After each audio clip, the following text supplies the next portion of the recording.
This tutorial will have two parts. In the first part, I'll show you how to find your recovery seed and key phrase.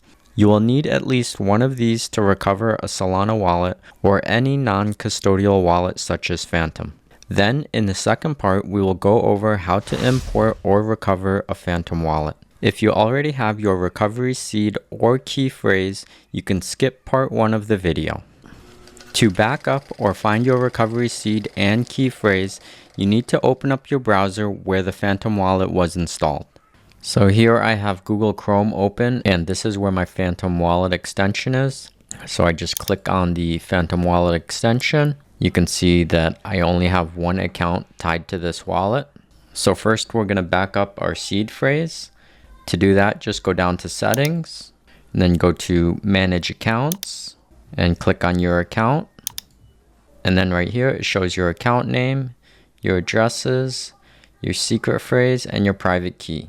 So first we're going to get our secret phrase. So just click into it and then type in your password and then put a check mark in the box that says I will not share my secret phrase with anyone, including Phantom, and click next.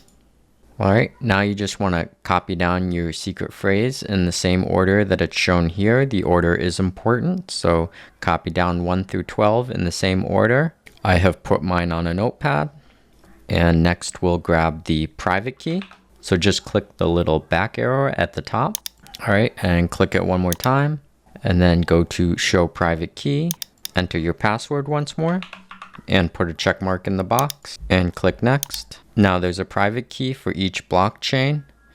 The one that we're concerned with is Solana. So we're going to click on the Solana network. Alright, and there's just a warning. Do not share your private key. That's fine. And you just want to click the copy button. And then just go back to your notepad and paste down the private key. Alright, now you can press done. Okay, now we will go over how to import or recover a Phantom wallet.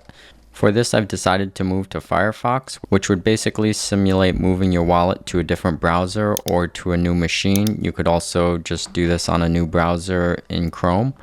So on your brand new browser, you would just want to go to phantom.app, and then you want to download the Phantom wallet extension for Firefox. Left click on download and left click on Firefox and give the Phantom extension permission. Left click add. Okay, and just click OK. And on the get starting page, you don't want to create a new wallet, you have one. So you just want to import that existing wallet. And here are the options that you need to import that wallet, or in other words, recover the account. You can use the top option to import with the secret recovery phrase, or you can use the second option, import private key, with the private key that we wrote down. For demonstration purposes, I'll import secret recovery phrase, left click. So what I needed to do was add all of the words onto the same line with one space in between all of the words. So now we just want to copy and then click inside the first box and paste. Okay, and then you're going to click import wallet and import accounts. We found one account. Just click continue. Okay, and now you have to create a new password. So the passwords are for each instance of the Phantom wallet in the browser. So when I create the password, it will only be good for this browser. It's not going to be the same as the one that you used previously in a different browser. And agree to the terms of service. Left click on continue. Okay, and you're all done. Get started. So we can just go up to the extensions in Firefox and click on Phantom to open the extension. Alright, and here is our account. If this video helped in any way, please consider giving this video a like and a subscribe so that more people can find this answer.